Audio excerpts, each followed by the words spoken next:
Hello बच्चों। आज हम आपके सामने जो टॉपिक लेके आए हैं वो है अपराधी बालक। ठीक है। बाल अपराध की एक सर्वमान्य परिभाषा देना कठिन है, क्योंकि बालक किस किस प्रकार के अपराध करते हैं वो अनजाने में करते हैं। वो असामाजिक होते हैं, उन्हें समाज का ज्ञान नहीं होता है। नियम क्या है, अनियम क्या है और दंड किस में मिलेगा, इन सब बातों से वो अपरिचित होते हैं, है ना। क्योंकि इसमें सभी प्रकार की सामाजिक अमान्य घटनाएं आ जाती है। जो भी समाज को मान्य नहीं हो, समाज जिनको ठुकराता हो, मानता नहीं हो, वो सब घटनाएं किसके अपराध के अंतर्गत आ जाती है। हिली के अनुसार वह बालक जो सामाजिक मानदंडों के विपरीत कार्य करता है अपराधी बालक कहलाता है। क्या होता है कि बालक जो सामाजिक समाज में रहने के कुछ नियम बनाए हुए हैं, जिसमें पूरा समूह, पूरा समाज, उसके मुखिया सब, उसके जो पंच सरपंच वगैरह जो समिति के अध्यक्ष होते हैं, समाज के अध्यक्ष होते हैं वो, और उसके गणमान्य व्यक्ति, इस तरह के जो लोग हैं उन्होंने कुछ नियम बनाए हैं जो समाज में रहने के लिए ज़रूरी है। और मिलजुल कर एक दूसरे का साथ देना, सहयोग करना ये आवश्यक है। तो जो उनके नियमों के विरुद्ध जाता है, यानी कि कोई ऐसा कार्य करता है जिससे समाज के किसी व्यक्ति को हानि पहुँचे, है ना, तो मानदंडों के विपरीत हो गया वो कार्य, है ना, जिससे किसी को हानि पहुँचती हो मानदंडों के विपरीत, तो वो क्या कहलाता है? ऐसा काम करने वाला अपराधी बालक कहलाता है। वुड के अनुसार जब किसी बालक का सामान्य सामाजिक व्यवहार से इतना अलग हो जाता है कि उस पर समाज विरोधी होने का लेबल लग जाए, तो उसे अपराधी बालक कहा जाता है। समाज विरोधी जैसे उसने किसी के साथ बदतमीजी कर ली, बहुत ज़्यादा बदतमीजी कर ली, या किसी का मर्डर कर दिया, या कोई ऐसा कार्य, चोरी कर ली, किसी के घर में घुस के उसके जेवर वगैरह चुरा लिए, तो जो इतना अलग भी जो व्यवहार करता है, असामाजिक व्यवहार जो करता है ना, तो उसको अपराधी बालक कहा जाता है। आगे देखते हैं। कॉल के अनुसार अपराधी बालक वे हैं जिसका मूल प्रवृत्त्यात्मक व्यवहार प्रबल हो, आत्मचेतना निर्मल हो तथा जिसके अहम का झुकाव तात्कालिक सुख की ओर हो।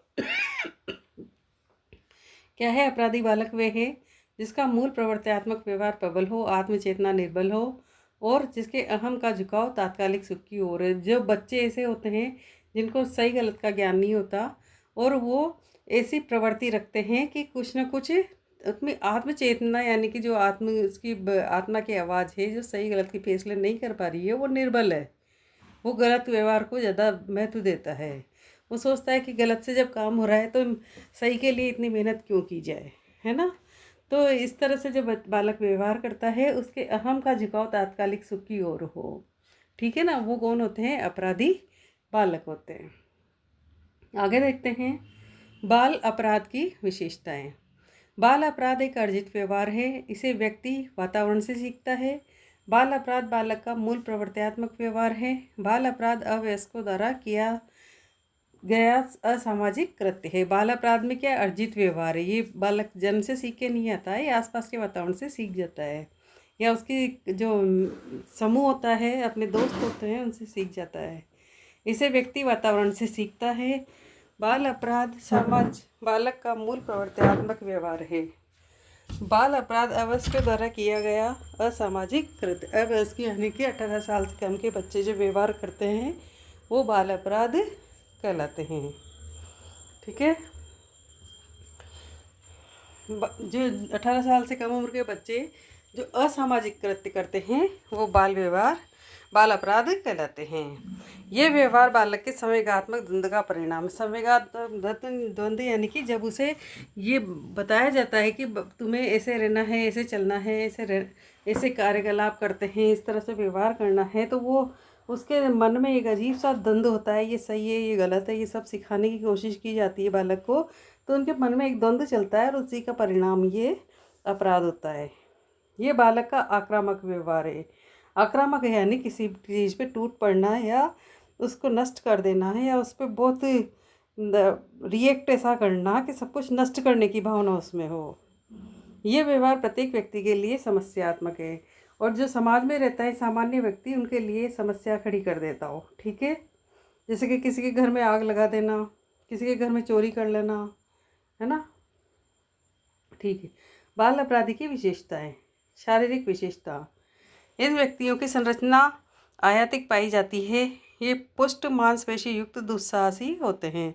शारीरिक विशेषता कैसी होती है कि इनकी आयत के रूप में वो होता है इनका फिगर, और मांसपेशी इनकी मांसपेशी युक्त होते हैं और पुष्ट होते हैं, है ना। तो दुस्साहसी होते हैं, यानी कि इनमें इतना वो कॉन्फिडेंस होता है, इतना साहसी होता है कि बुरे कर्म करने से भी ये चूकते नहीं हैं, इसलिए दुस्साहसी इनको कहा गया है। स्वभावगत विशेषताएं।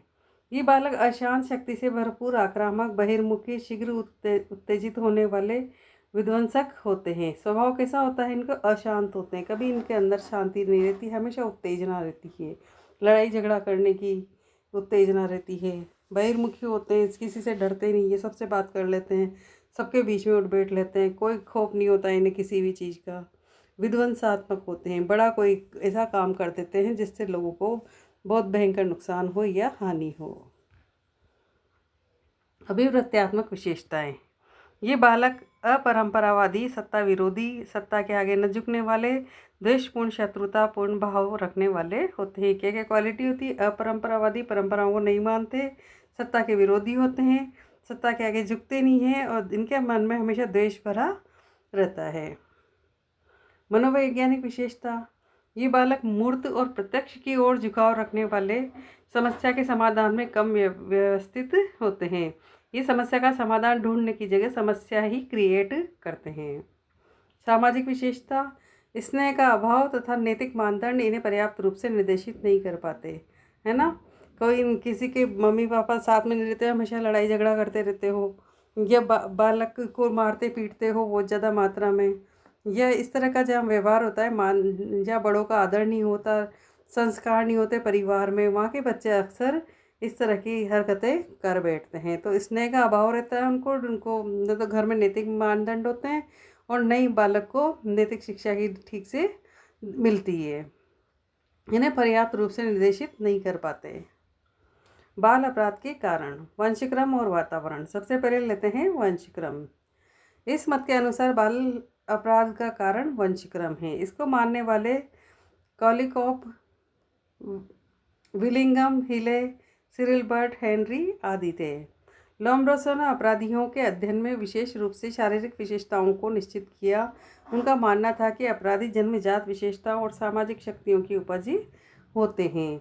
क्या होता है कि ये कह रहे हैं कि जन्मजात विशेषता और सामाजिक शक्तियों के उपज होते हैं, तथा इन्हें बाहर निकली हुई ठुड्डी, हथेली में कम रेखाएं, हाथों और चेहरे की अधिक गतिशीलता, बाहर निकले हुए कान, घने बाल, चौड़े जबड़े, आंखों के तीव्र संचालन एवं उभरी हुई गालों की हड्डियों से पहचाने जा सकते हैं। क्या क्या कुछ शारीरिक संरचना बताइए इन्होंने, कि बताया है कि उनका मानना था कि अपराधी जन्मजात विशेषता और सामाजिक शक्तियों के उपज होते हैं।